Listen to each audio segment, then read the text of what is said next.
Laughlin, followed by Kristen Teeter.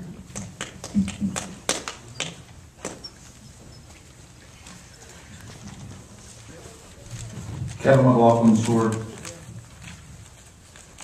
I'd like to discuss P2311.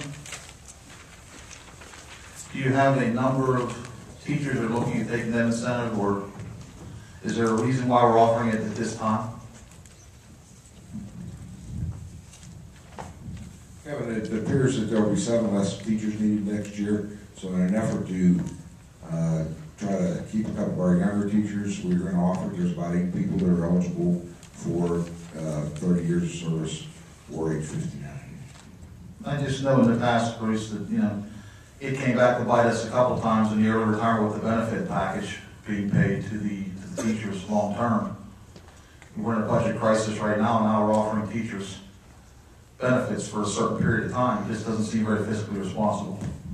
Well, if you look at the differentials, there is a significant savings, plus all future increases are paid by those retired teachers that go out. They're frozen at our level, and any future increases, they absorb those. So their benefit package stays at today's present rate, and anything that goes up from today, they will have to eat?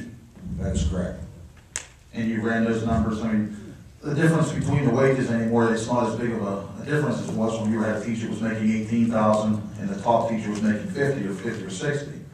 Most of the teachers eligible were in the $72,000 range as opposed to $42,000, so you're looking at about $30,000. And you are not looking at doing any hiring of the teachers, even just replacements? That's correct. Okay, thank you. P2411, the memorandum of understanding, also a budget issue. If we're going to consolidate this or ask it to be taken to a different bargaining unit, it's not something that we could just transfer to someone and do away with a position. Kevin, actually, there's an addendum up here that's been tabled again, and excuse me, it is a transfer that's occurring between 2 bargaining units simply because the way that the state has set up the student and staff management systems, it now rolls into more of a clerical position. Okay, I mean, I trust that you're looking at all these things because, if it was a business and you're trying to run this school district as a business, when you don't have enough money, you have to cut or you have to make other people do more. There's only 2 ways to get your budget balanced. A1011. It says the approval be given to the use of the Darlington baseball field for the Ligonier Valley High School varsity baseball practice at no cost to the district. Where will you be playing your games? Mr. Miller, do you want to address that? Our plan is to prepare the field that is in front of the high school right now. There is a plan in place that I've worked out with the Building and Grounds Department to prepare that field. The way for this season, Brett? Yes, the way our schedule falls, it's kind of a nice setup this year. In early March, we have a scrimmage and a home game that are home. If we flip those and make those away, our next home game isn't until April 13th. Worst case scenario, if we're not ready by April 13th, we need another week of preparation. We can flip that to an away game and pick up a home game later that season, and we would have until April 23rd. Well, I just know past practice for baseball season, a lot of the games are, postponed because of weather in the spring. So I'm just saying you're looking at doing the work on the field in that same weather. I'm a contractor, and I don't believe you be on that field working in dirt in March. I mean, it's something that this consolidation happened a year ago. Why are we waiting to the last minute to do this? I've said it 3 times now at the athletic committee meeting. I said it at a school board meeting, and we're sitting here on February 28th, and we're doing it again. I mean, who dropped the ball on this whole thing?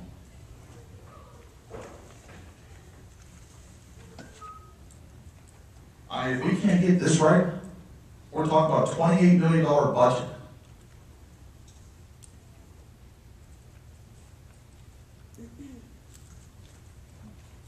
No answer.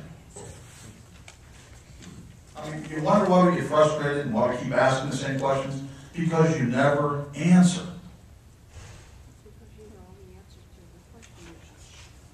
Man, I'm speaking. I would really like it if you'd be quiet over there. When you want to speak, sign up and you can speak.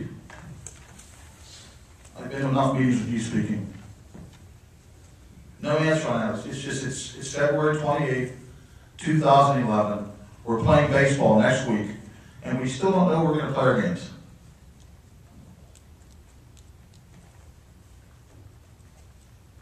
Is it the board? Is it the principal? Is it the AD? We'll be playing our games at the Ligonier field. We'll be practicing at Darlington until that field is completed. Kevin, your time is up. Kristen Teeter, followed by Barbara Boring.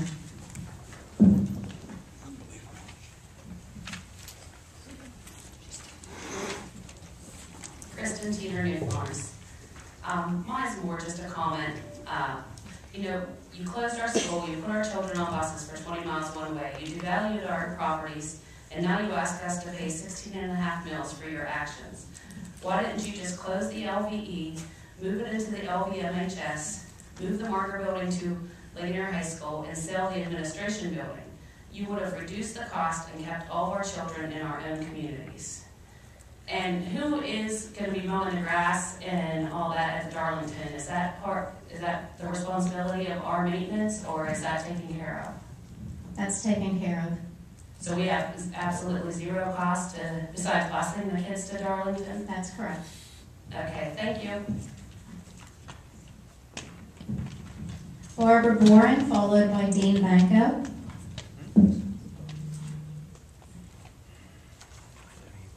Okay, just a couple questions on A 1011, just to reiterate. So, you took the Darlington field, and just a little reminder, whenever you were very upset at New Florence Recreation for asking $3,000 to use their field, they were asking $1,000 since 1985. They only charged $1,000 for the use of that field. With the cost of everything else taking care of it, I didn't think that was a lot to ask. I mean, you're willing to, spend $6,000 to improve the field here, that the field in New Florence is already ready to go for you. $6,000 when you're asking for a 16.5 mil increase, I don't know where you're getting the $6,000 at. Maybe each one of you board members up there are contributing to this, I don't know. And you said about, away games. What if there's a possibility that you don't get this field done and you have to do all away games? What does that cost the district?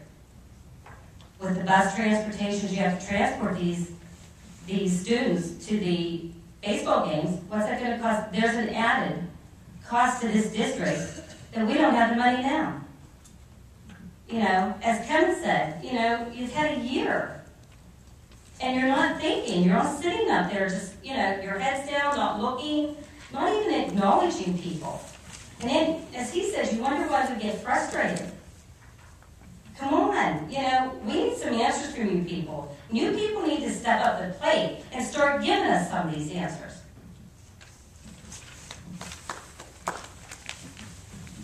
Thank you. Dean Banco, followed by Emma Brenlinger.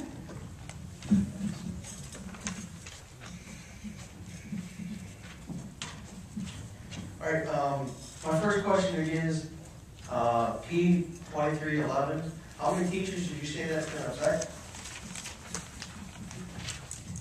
There are 8 who are eligible. Do you expect all of them to take it? No, Is there an estimate about how many, or you're just we throwing wouldn't it have out? any idea of the 8 how many will actually take the offer. All right, I heard some rumblings about the district talking about the cyber school again. I would advise you to fix the district itself now and make the education better in the brick and mortar school instead of trying to focus on the cyber school. It's just a thought, but I figured that'd be a good thing, a way to save some money instead of trying to invest in the cyber school. Third thing is, I've asked in the past if you would donate the Rams, the Ligonier Valley Rams, trophies and banners, achievements, anything that's at that school that's just sitting around. I'm not talking about the trophies that the students selected for down here, but the ones that are just set in storage, if you could donate them back to the community. I mean, there's no sense of them collecting dust and, going to ruins when they can be displayed for the community. The last thing I have is talking about the budget. I was thinking about this the other day. You know, with salaries being what they are today, this district could save actually a couple mills just by cutting the fat from some of the administration. What I'm talking about is, you know, the superintendent, some of the principals. You get rid of them, and then you bring in some new people, and you can save a mill or two just by bringing in the younger people. So maybe you should take that into consideration instead of increasing our taxes and, you know, giving the people raises every year. So, thank you. Thank you. Emma Brenlinger, followed by Marcy Anderson.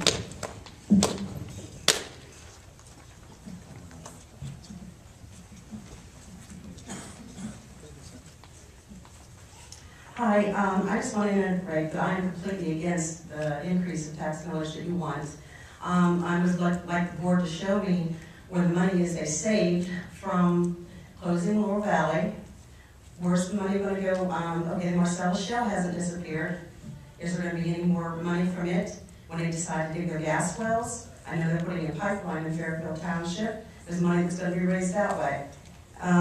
Also, on P23, I have great concern too over the early retirement incentive programs because you don't want to get rid of some of the teachers that are lower on the totem pole.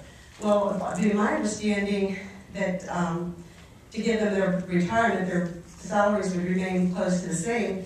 Wouldn't it be just as easy to get rid of the ones that are in the order that they're supposed to be? They wouldn't be making nearly as much money, and then you wouldn't have to offer them the retirement package if they're young enough. Unless that was in your contract or something. So I think that maybe you ought to still consider, instead of offering those fat retirement things that you did like last year that cost the district a lot of money, maybe you should reconsider and just go from the bottom like that. I think, what did they do, straws last year? I don't remember exactly how they did it, but I know there was great concern from different people on how the order and what order they were going to be let go. You're talking about letting teachers go, then P25, you're going to hire another teacher? Is one of those teachers that you have already, you can't like move them around instead of, you know, just, I don't know if you have someone right now that's temporary or substituting for someone, so keep one of the ones on instead of hiring another person at $40,000 a year. I mean, that's just a suggestion. On the busing, on A10, on the Darlington, my concern too was the busing, the cost of busing if you want to have all the games away or most of them. I paid $3.35 a gallon for gas today when I filled up, and I don't think it's going to get any better soon. And also, on the budget, when you look at it, I'd ask where the budget was for cyber school, and I just want to make sure that you still have enough budgeted, because last year that was a downfall when the board was completely aware that how many people were planning on taking their children out of the school district. And I noticed, I was looking through some of the minutes tonight on the lunch program. There was like a $95,000, I can't remember which month it was approved. I dug one out last year, and it was $45,000 approved at a December meeting. I was wondering why there's such a large increase in the lunch program when you've lost a lot of children. And I know that if they die, whatever the lunch program people are, if it's such a big expense, why? Where's the cost going? Because, you know, to me, if you lose students, the lunch program would drop. No answers? You don't know where the money's going? Why it would go from $45,000 to $90-some thousand? I mean, that's a big difference. Okay, maybe 1 month $50,000, $60,000 up to $95,000 for the lunch program. Maybe someone ought to be crunching some numbers there and seeing what the problem is. Maybe this isn't the right lunch program for our area. All right, well, like I said, maybe you should do some cutting in different areas, and let's not give the retirements out big packages like you did last year. Thank you. Marcy Anderson, followed by Diane Sippa.